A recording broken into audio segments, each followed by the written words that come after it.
Cutter master Mustafizur রহমানের দাপট এবার ইংল্যান্ডের মাঠে। তাকে নিয়ে মরিয়া ছিল ইংলিশরা। টি-টোয়েন্টির ফেরিওয়ালা বাংলার কাটার মাস্টার মুস্তাফিজুর রহমানের ম্যাজিক এবার ইংল্যান্ডের মাটিতে। ঠিকই শুনেছেন, ইংল্যান্ডের অনন্য ক্রিকেট টুর্নামেন্ট দ্য 100 এর আগামী আসরের জন্য মুস্তাফিজকে দলে ভিড়িয়েছেন বার্মিংহাম ফিনিক্স।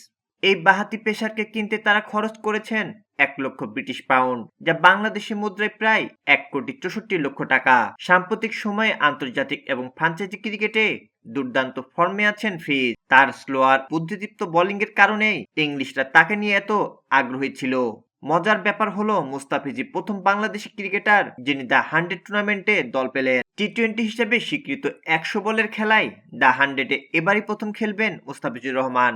লন্ডনে বৃহস্পতিবার নিলামের তৃতীয় ও শেষ ধাপের নাম ওঠে মুস্তাফিজুর রহমানের। তার জন্য বার্মিংহাম ছাড়া আর কেউ বিট করেনি।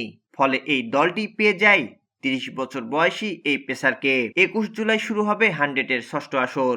মুস্তাফিজের দল প্রথম আসরে ফাইনাল খেললেও চ্যাম্পিয়ন হতে পারেনি।